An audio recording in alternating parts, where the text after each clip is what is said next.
Estamos de volta no Hora da Verdade e agora é hora da gente mostrar para vocês aqui alguns lançamentos, alguns livros que você encontra numa das maiores redes de livrarias do Brasil e aqui, existe aqui em Poços de Caldas, é claro, na rua Rio de Janeiro, quase esquina com a rua Santa Catarina, estou falando da Livraria Nobel.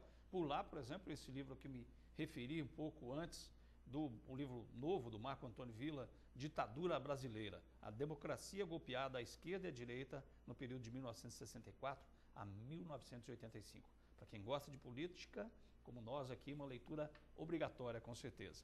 E esse livro também que vem refletir as ideias do Sun Tzu, que é a arte da guerra, né? O Sun Tzu, a arte da guerra moderna, do Mark McNally. Ele faz uma releitura desse livro tão importante para a administração, para a guerra, para as estratégias, que foi o livro do Sun Tzu, a arte da guerra, agora nessa releitura, a arte da guerra moderna. E ele que faz muito sucesso, né, com vários livros refletindo sociologicamente o que é a humanidade nos dias atuais, o Zygmunt Bauman, O Amor Líquido, sobre a fragilidade dos laços humanos. Uma leitura também muito importante para a gente tentar decodificar o que está acontecendo nesse universo tão controverso que vivemos nos dias atuais. Esses e outros livros você encontra com certeza na Livraria Nobel, Rio de Janeiro, quase esquina com a rua Santa Catarina. Estamos aqui também conversando, tendo mais conhecimentos aí sobre a Sinfonia das Águas e outros assuntos com o maestro Agenor Ribeiro Neto. A Gessi ligou para a gente se o senhor não acha que na época das eleições os candidatos têm a solução e quando passa eles ignoram o que falaram antes das eleições.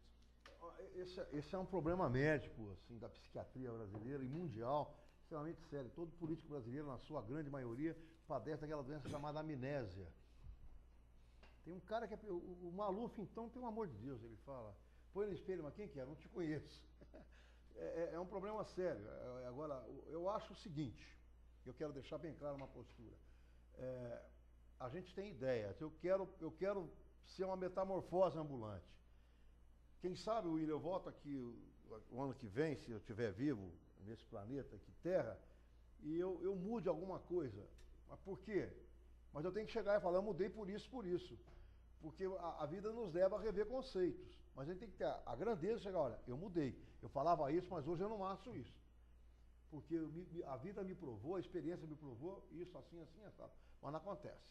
Mas a amnésia é brava. A amnésia que ela se refere é aquela, não, eu vou combater, eu vou fazer, não faz nada, de nada, de nada, de nada. Não vejo solução. Mas, senhor, entrando nessa seara aí, Gessi, hoje existem leis, inclusive, no Rio de Janeiro, São Paulo, Poços de Caldas também, me parece que existe essa lei na Câmara, que diz o seguinte, o candidato que promete alguma coisa nas eleições, se ele for o vencedor, ele tem que responsabilizar-se por aquilo que disse. É importante que a gente reveja isso, porque essa lei me parece que existe em São Paulo, em Rio de Janeiro e outras cidades, mas também aqui em Poços de Caldas, se eu não me engano, já desde o ano passado já existe essa lei. Se ela está sendo cumprida ou se será cumprida, a gente não sabe, porque as leis no Brasil aqui, você sabe também, né, Gessi? Elas são também, a gente depois tem a amnésia das leis. A gente não sabe o que aconteceu com elas, isso também acontece. Bom, a Isabel também ligou para a gente, parabeniza pela Sinfonia das Águas. Por que as apresentações das sinfonias foram reduzidas, já que elas trazem turistas para a cidade? Pergunta a Isabel. Olha,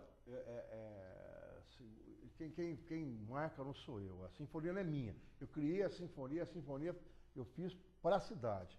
Na verdade, a sinfonia é do município. Então é o município que determina. Segundo a informação que me foi passada da Secretaria de Turismo, que eles destinaram verba para 4 sinfonias. E na hipótese de não captar, na Lei Rouanet. Então, por isso ficaram 4, que se captasse, poderia eventualmente aumentar. Eu acho que dá para captar, eu não sou um vendedor, né? Mas eu acho que teria que ter gente para fazer essa captação.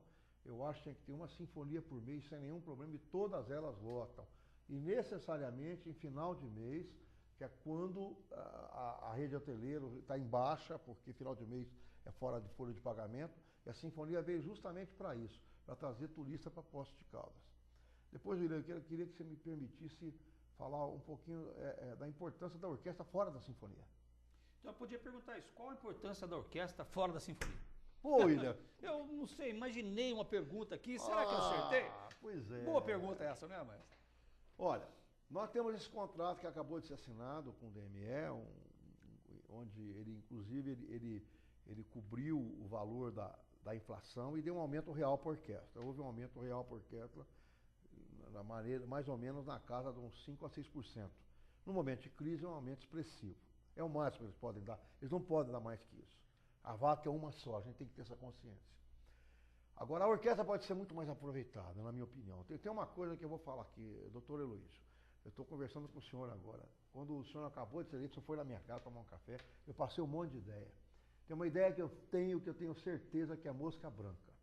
É pegar a orquestra de cordas, pegar a parte só de cordas da orquestra e fazer um concerto ao entardecer lá no Cristo. Só cordas e um piano.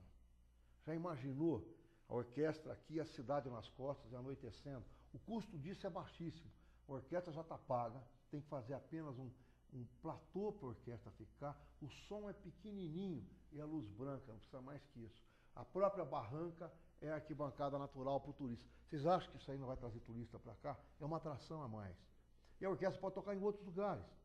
Por exemplo, eu estava olhando lá a indústria do Molinari, aquele lugar ficou maravilhoso. Dá para fazer uma belíssima apresentação lá. Na Pedreira pode ser feita outra apresentação. A orquestra pode tocar de domingo de manhã, ali atrás do Palace, onde toca dentro do jardim, né? Enfim, eu acho que a orquestra pode contribuir muito para trazer o turista para a cidade, né? E aí divulga no site da Secretaria de Turismo que vai ter esse evento, etc. Tal. Eu tenho certeza que a gente vai contribuir muito mais do que a gente contribui hoje.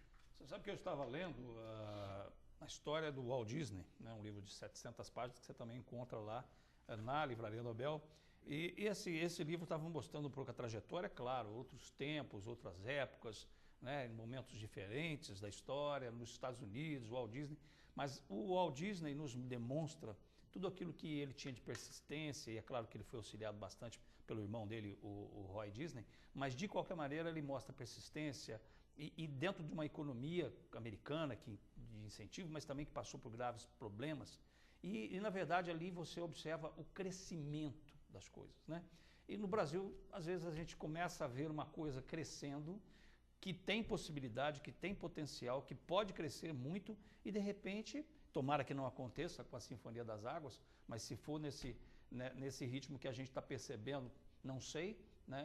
É possível que daqui a algum tempo a gente não tenha mais Sinfonia das Águas, pelo aquilo que a gente vê no contorno das coisas, né? Então a gente percebe que no Brasil começa a ser alguma coisa e ela termina. Não se sabe por quê, ninguém sabe, ninguém se responsabiliza. Quer dizer, a corrupção cresce demais, né? Muitas questões no Brasil crescem demais. As coisas positivas tendem a morrer. Eu não sei por que acontece isso, né? De alguma maneira a gente precisa descobrir, mas a Sinfonia das Águas eu não sei. Tomara que não aconteça. O senhor prevê alguma coisa nesse sentido ou eu estou falando aqui uma previsão também pessimista? Eu me preocupo muito com uma coisa, William. Nós estamos repetitivos em termos de luz, de cenário, etc. Tal. Nós temos que ter um processo evolutivo, né? Então, a sinfonia precisa crescer tecnicamente. Já tem equipamentos modernos que fazem efeitos maravilhosos, nós não temos recursos para chegar nela. Então, nós precisamos crescer a sinfonia tecnicamente. Ela é muito bonita, admito. Em termos de Brasil, é muito bonita. Comparando com outros musicais, é muito bonita. Mas ela poderia e deve ser mais bonita do que é. Mas nunca menor do que ela é. Nunca. Diminuir impossível. É porque em 8 anos... Não tem como. Ela tem que ter um momento... E tem outra coisa, William. Ela cresceu no boca a boca. Então, por exemplo, tem pessoas que estão chegando com base na informação que alguém passou a ela. Ela chega lá, ela espera encontrar aquilo. Glamour, né? Participação, interação, orquestra, público, brincadeira. O ó que acabou virando meu bordão. Ó, todo mundo fala. Né? Impressionante. No domingo eu passo na rua assim, depois da sinfonia, os caras... Ó, eu brinco. É muito gostoso isso, né? É muito agradável. Então a sinfonia ela tem que sair daqui para mais, não daqui para menos. Mas para tanto, nós dependemos de iniciativa privada. A prefeitura tem limites. A gente sabe disso. E eu costumo dizer assim que o maestro, apesar de não ser daqui de Poços de Caldas, das vizinhanças aqui, de Caconde, onde é de Caconde. De Caconde, eu imaginava, eu lembrava de Caconde, pertinho da gente aqui, mas com certeza já adotou Poços de Caldas há tantos anos para morar com a sua família. E a gente percebe que a gente fala assim que às vezes santo de casa não faz milagre. Eu digo que às vezes nem santo é considerado.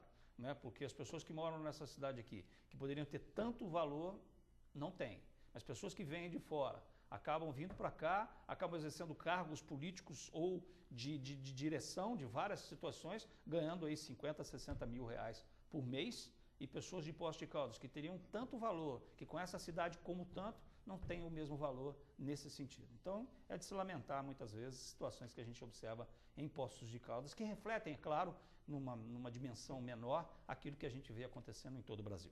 O Eduardo manda um abraço para o maestro Agenor e presenteou o maestro com um DVD lá na Sinfonia, diz o Eduardo. Obrigado, Eduardo. Obrigado pela gentileza. E o Paulo Danilo, que sempre participa, mandando um abraço aqui para nós dois, o William e o maestro Agenor. Paulo, muito obrigado pela sua participação aqui. Já já a gente volta no último bloco do Hora da Verdade dessa noite.